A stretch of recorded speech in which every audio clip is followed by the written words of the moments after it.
Hi, friends. Hope you guys are well. Hope you guys had a good week, and welcome to our weekly roundup. So, one of the key things that we have been focused on and wanting to work on this week is really taking some profits off the table. We knew that likely this coming week was going to be a bit bearish, just because we already had a lot of gamma down at this level, and that's why we had that massive iron butterfly hedge down in this area. Now, one of the things is that we have been massively long the market for months and months and months, and that has paid us exceedingly well. But when the markets start to get unclear, then you do want to be a little bit more cautious about how you're setting up new positions and then making sure that you're setting up enough your positions with enough duration on them. Because we all know that bear markets don't are well, yeah, bear seasons don't last very long. Usually they take a lot of volatility. It takes some kind of surprise event. And then once that event is kind of out there and known and people can respond to it, then things start to even out. April was a perfect example. I mean, the tariffs conversation was a massive conversation, and even that couldn't keep the markets down for a very long time. Now, things in the economy are changing very quickly. So, obviously, we have the shutdown, which has gone on for an exceedingly long period of time, and nobody was expecting that. So that's caused people, maybe worry is too strong of a word, but just a bit of, okay, you know what? The market's still shut down. I mean, the government's still shut down. I don't need to like pour my life savings into the market, right? So people are just kind of watching from the sidelines. The other thing is what's happening with tariffs. If the Supreme Court does rule that we have to return these tariffs back to the countries that have paid them, then we also have a massive amount of fiscal pressure. The reality is, a lot of what we have done with the big, beautiful bill or whatever it's called has been based on the fact that there was an expectation that tariffs were going to be covering a lot of those costs. And in reality, tariffs have covered some of the cost. Now, the other issue is that underneath the whole kind of how great the stock market is doing, the actual day-to-day economy is doing very different things for different um, parts of the socioeconomic spectrum. Now, a lot of times people talk about the V-shaped recovery, that just overall kind of a positive stock market is a rising tide that lifts all boats. And in this response in April, that it wasn't like that. Yes, a lot of retail investors have made a lot of money based on this kind of strong bounce back. But overall, the wider economy, there are a lot of people in different segments of the society that are still struggling significantly. I think that when they analyze the actual data of food, electricity, rent prices, so on and so forth, that a lot of areas of the US economy, people are really struggling to make ends meet month to month. And so this demonstrates that there is a broadening or a widening between the different sectors of society. I do think it's important that as options traders and active options traders, we have to recognize that we are in a very privileged part of the American society. Not only do we have enough income to be able to take care of ourselves and our families and our basic needs, we are also able to dedicate a portion of our income or a portion of our savings specifically to options trading. Now, of course, you guys know that we're trading a very low risk form of trading overall, which allows us to be a little bit aggressive. But most of us aren't depending on this money every single week to pay for every single one of our bills. So on a week like this, where things are like a bit, not quite clear, we're not going to lose anything by taking a bit of a pause. So I do want to recognize that there's a lot of power in being able to stay calm when markets are being a little bit irrational. That way, you don't kind of give back all the gains that you have gathered over the last 5, 6, 7 months, depending on how long you have been trading with us. So, whoops, welcome to the weekly roundup, guys. All right, I actually want to go first to the Discord, and then we'll look at the charts based on our returns. So let's go up. Yeah.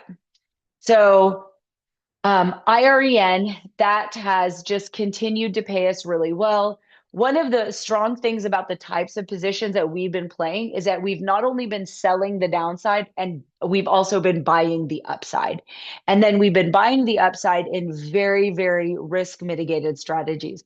But our returns have been great. So this week we were able to close another one of our strategies just because we knew that Iran was going to have a really strong like pop, but that it was coming to a point where it was likely to have um, a really strong kind of pullback. So we did manage this position for those that wanted or needed. We did recommend, people could take profits since we were already at a 100% return. Those that obviously have, you know, obviously those that have larger accounts and they can kind of sit through trades for a longer period of time, they were able to hold this position. Now, Iran continued to ride up really fast. So actually, by the time I put the notice out, we were actually already up another 40%. So yeah, Iran did really well for us, and it has now had a bit of a pullback. So we can just look at that chart really quickly. So you can see we had that really strong pop up, and then we did in the subsequent 2 days kind of give most of that back.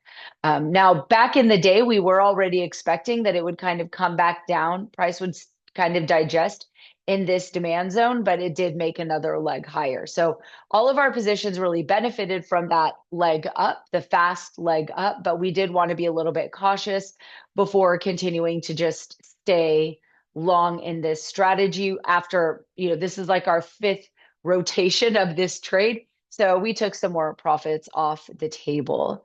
And congratulations to those that made their money. AMPX, this is a company that you guys all know. I really like, I really believe in this as a company. And so a lot of times I'll tell you guys, let's get shares, but then we're going to partner some options around it. And so one of the strategies that I really like, especially if I'm really committed to scaling into a company over a long duration, is the short straddle. I love selling at the money calls and puts in order to just like suck in the most amount of credit possible and then kind of letting the underlying kind of work itself out. And as you can see, we entered at the 13 strike and AMPX is actually at 1273. So we did buy shares at the 1380. So we did take a little bit of an unrealized loss on our shares since we are down about $1. But our short straddle has just decayed perfectly since we've just been rotating around that center. So you can see that we took in 100% return. Now, the thing is that the return on the short straddle alone was actually much higher because this is telling us that so our shares we bought them at the 13 strike, and we were below that when we were analyzing closing this trade. So our shares were a little bit underwater. We took about a 70-cent loss on or unrealized loss because we still own the shares. So we took about a 70-cent unrealized loss on each of those shares, which comes out to be about a couple $100. So our short straddle actually made up for all of that loss. Plus, it still garnered us another $105. So the short straddle alone made almost $300 return for us when you look at the combined unrealized loss on the shares plus the gains on that short straddle. So what we did decide to do is we did roll this out. So we closed it and we added a new one and we added more shares. So we were able to get shares down when AMPX was down at like the $12 mark. And so now our new average price is actually at 12.50. So we're actually doing good. Our cumulative shares are actually now positive. So hopefully our new straddle will then get us some more capital and then we'll continue to be able to lean into the shares. That's a really great strategy for those that want to scale into shares, do the DCA thing, but they want to do it from income against the shares. So they don't want to have to like take money from their paycheck to buy those shares. This is my favorite strategy. I love it. So then for those that remember, we did have the hedge on SPX that was down at this area. That was about $1,200, but actually it did end. If you kept it until the end of day, like you just let it expire as a hedge for your portfolio, this did end at over $4,000. Its max profit was potentially $8,000, but obviously we didn't expire right on that center, but $4,000 is still a massive return. Then we also had this trade on Sound.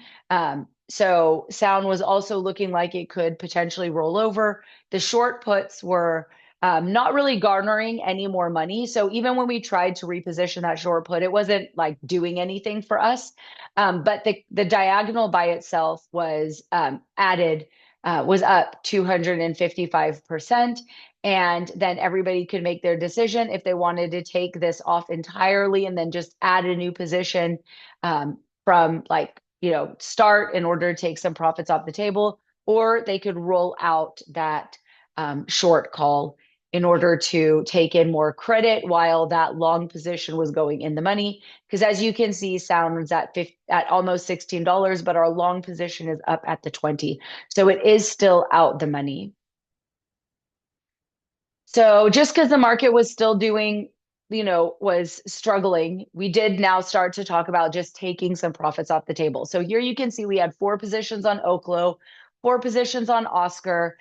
Overall, we were in the green on our positions, but there was just like too much going on, right? Like they're just that it was very easy for both Oklo or Oscar to take a massive leg down, which actually Oscar did. Oscar did make another deep leg down and we would have actually lost our gains. And all of these positions actually last week were all much more red, much more green. So some people were already taking off profits just because everything in the nuclear sector looked like it was like getting ready for another leg down. And of course, healthcare was also looking, like it was struggling. Things like not only Oscar, but also hymns. So, overall, it just seemed like, okay, this might be a good time to just take some profits off the table and release some of that margin so that when better setups come, then we're like ready to go. So, yeah. Uh, where are we? Yeah.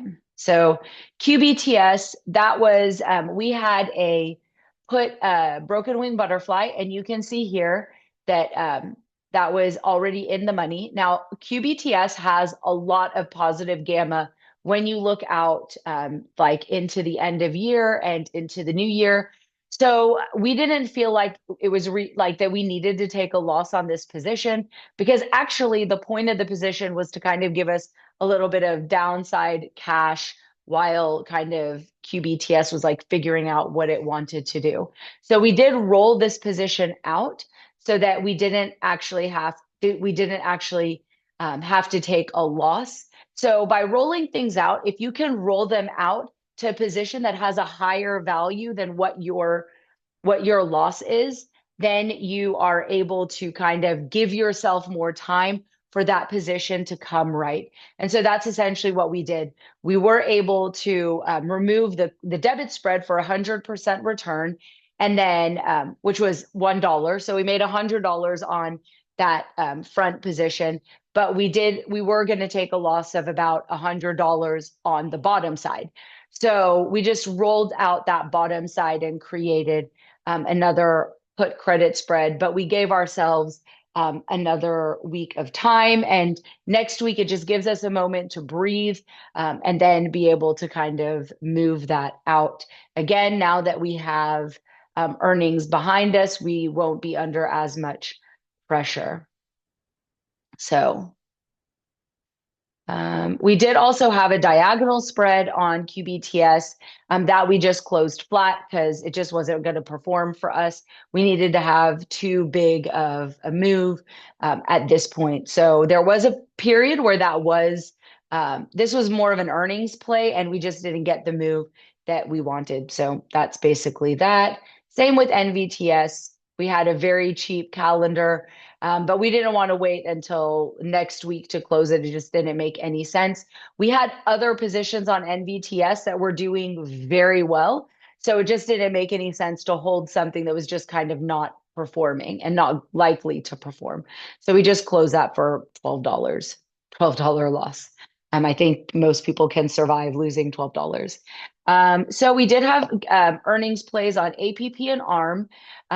Those did open up green. I did signal to everyone get out of them as fast as possible just because there was so much weakness in the market.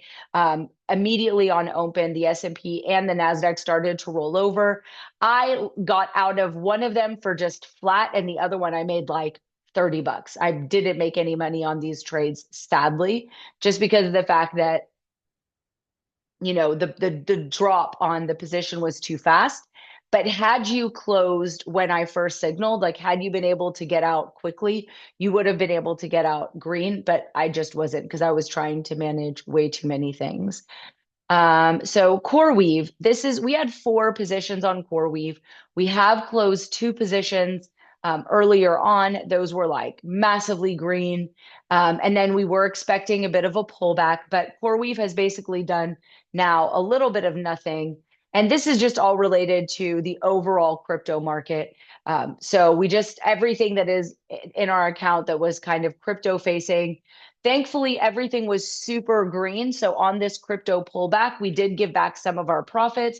As you can see here, we gave back, we were $120 up more for this diagonal spread. We could have managed it if we wanted, but again, if CoreWeave is going to take another 4 or 5 points down, we're just going to be giving back gains while we wait for it to like figure itself out. No point to do that.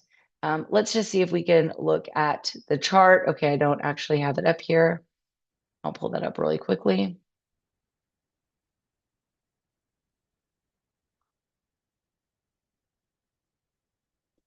The next position we're going to look at is Datadog. All of our Datadog positions just did phenomenally well. We really gapped exactly to where we were expecting. All of our positions now are in the money and doing exceedingly well. Just back to CoreWeave. Yeah. So our expectation was that it would come back down to the 111, and now it is at the 105. So once it broke that level that we were looking for, we kind of knew that, okay, this is potentially going to come all the way back into this origin zone, the zone at the bottom of the range. Just because obviously this bottom failed to put in a new high, it rejected at the previous high, and then will likely come all the way back into this zone. So our new expectation is that, if we want to get into CoreWeave, we need to see it come back to 95 before we build new positions. Yeah, so Datadog, again, that's done exceedingly well, done exactly what we wanted. Let's just look at our positions. Yeah, we moved all of that around. So I don't have a picture of like what our current returns are. Oh, here it is. So these are our two positions that we had on Datadog.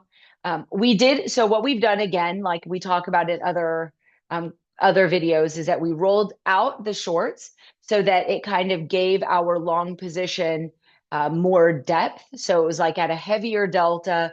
It doesn't have the drag from that short call being right on top of it or right behind it. And that also released a significant amount of capital from that long position. So those positions are doing exceedingly well. Um, ISRG, that actually did really exactly what we wanted it to do. You can see that our positions, we're up 100%, 60%, 100%. And then we had a few hedge positions that were very small in comparison to the whole. These two positions, nobody should have taken both of them. You should have taken one or the other, depending on what your long positions were. So those were took a little bit of a hit. But overall, we decided to just close up shop because ISRG has such a wide bid-ask spread. Very difficult to like really control these positions and be able to really get out for what we were looking for. So, yeah. So, NDB, we did tell everyone to consider getting out because this position was green. And it is a heavier position for us. Most of our positions aren't five, $600 on entry. So, when we have those kinds of positions and the market is looking weak, you are up almost $200 on however many you have. We were up $300 on this trade. Obviously, you see that we did have a little bit of, we did give back some of the profits, unrealized profits, on the pullback on MDB. Overall, I still really like MDB, and I'm sure that we'll be still layering into more positions. But it's just again the reality that um, oh, what's the word that I'm looking for? That there's no point to give back profits. You don't want to wait until you're back to flat if a position is if a position is doing well and you're uncertain. So here you can see it's really digesting inside this zone. And there is a chance that it could come back and fill this price gap before it goes up into this origin area, which is what we were aiming for overall. But we just, yeah, with all the market uncertainty, we just didn't want to give back any profits. So we did take some profits off the table there. And probably what I'll do is that if we do come back down close to that gap, I'll just re-enter the same exact position for a lower price because I will be entering it for less time and from a better price vantage point. So again, we have the APM, the AMPX straddle. So there you go. And we added the new one, APLD. This has just done gangbusters for us. We have been trading this nonstop, it feels like. Whoops. We've just been trading this nonstop, and this has just done really, really well for us. We'll look. So one of the main things is that a lot of our positions were already deeply in the money. So we knew that we had a lot of we had the capacity to make money on a pullback, but we don't want all of our positions to be like waiting for pullbacks. So, we saw these calendars um, come back a little bit more green. And so we just decided to take some profits off the table because we do have a number of positions on APLD, and we've had a number of positions on APLD. IONQ, same thing. Rigetti, same thing. You can see that we had really long duration trades. Those have continued to do very well over time, but IONQ was proving to um, not to be as strong as we expected. IONQ could take another bit of a leg down before going back up. So it just made more sense to close this position. Now, some people may have managed it because a lot of people do have a lot of shares on IONQ and on Rigetti, and so they don't mind just repositioning to take in more credit, and then they're able to wait it out because they do have so much cash in their shares since they've had the shares since time immemorial. But that's just, I can't suggest that's how we should manage things because I don't know how many shares all of you have. So those are things that you do have to take in consideration for yourself, even if I'm saying I'm closing this position. But if you are coming from a different vantage point than me, then you may decide, no, I don't want to get rid of this position. I really like it. I'm just going to roll that short out, take in some more credit so I'm not as exposed to any drawdown. All right. I think that the main next thing is the systematics. So the midday iron butterflies and the 130 iron butterflies, those did well.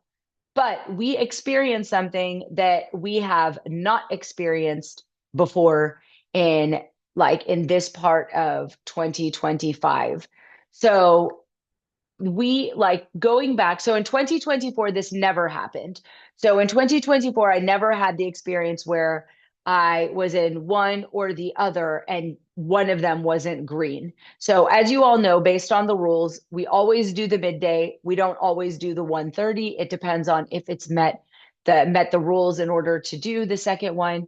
But this week we experienced something where if you would have held the trades until the very end of day, that both of the trades would have gone red. So that's not ever happened to us before where both are red. Um, Often you will have where both of them are green or one is very green and the other one is slightly red. So at the end of the day, you still end up overall positive. But this week on Wednesday, had you held until the very end of day, and that was literally like 20 minutes before the close, both of the positions were up significantly. If you did not close the position or put in a stop loss, then that move back down to settlement would have wiped you out on both of the trades. And then on Friday, something similar happened. The midday was green. That was up almost like about 10%. We can actually look. So you can see here, both of the positions are green. Both the positions continue to be green. Um, but then on the Friday, then we start. So if you would have taken the scalp on the Friday, you would have been fine on the midday. But it did end up later in the day turning into a loss. And then the 130 as well, because just price kept squeezing higher and never came back down.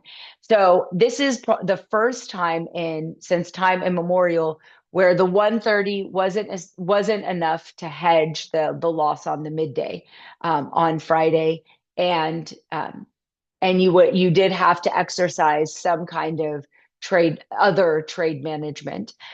So we'll see what happens on Monday to see if our position recovers based on that, based on the trade management rules.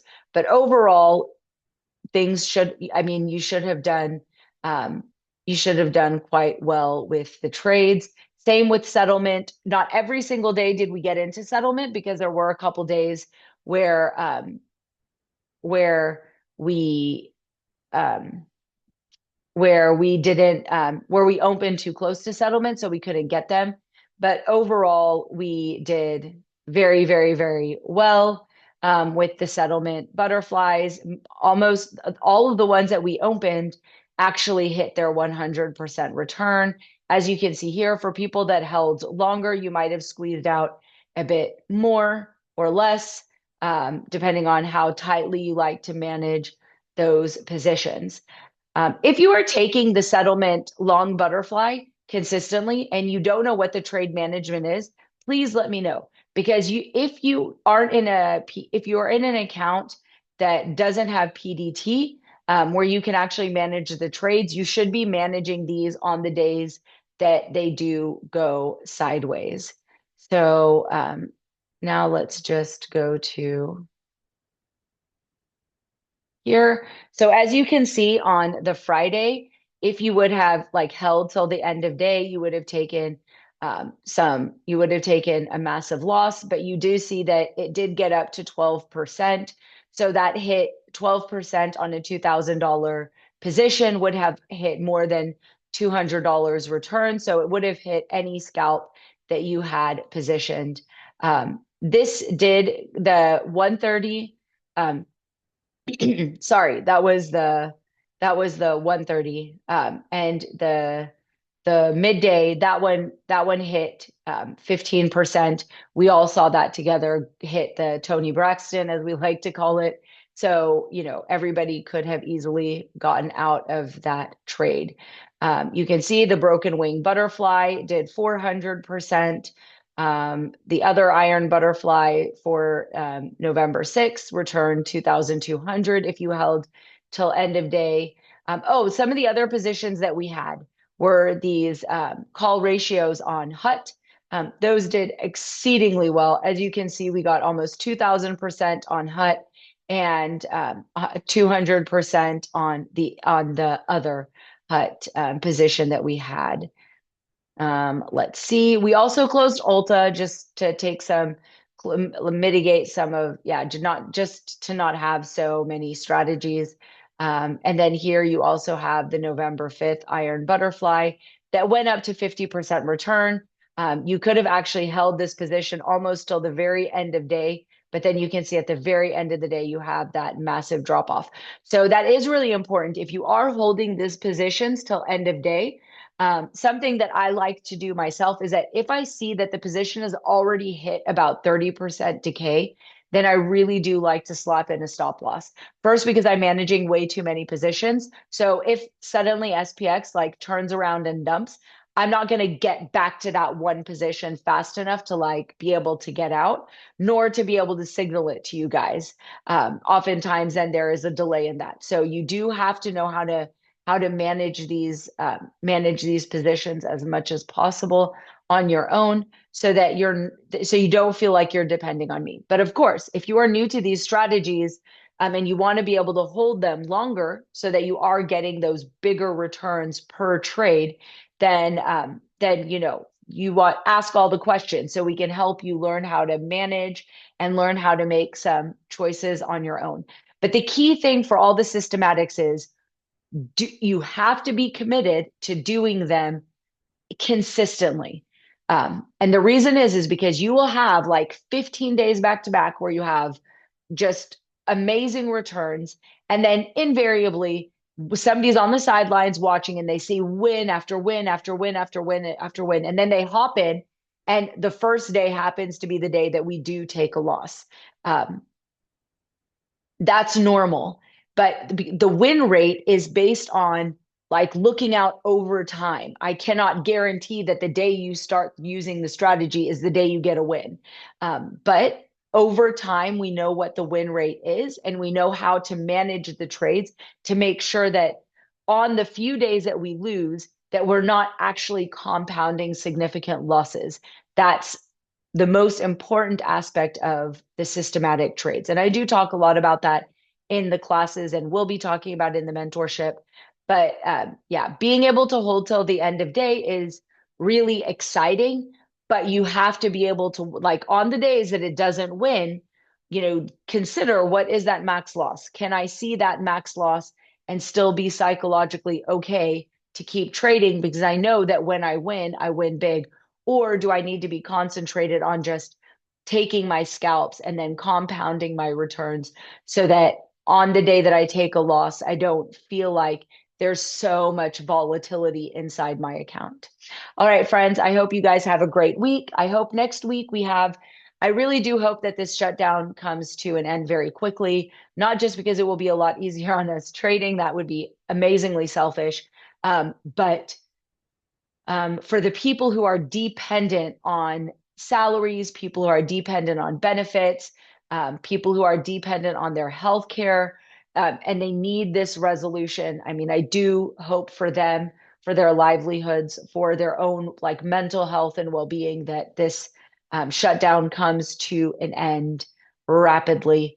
But it would make trading into the end of year much easier for us and much more streamlined.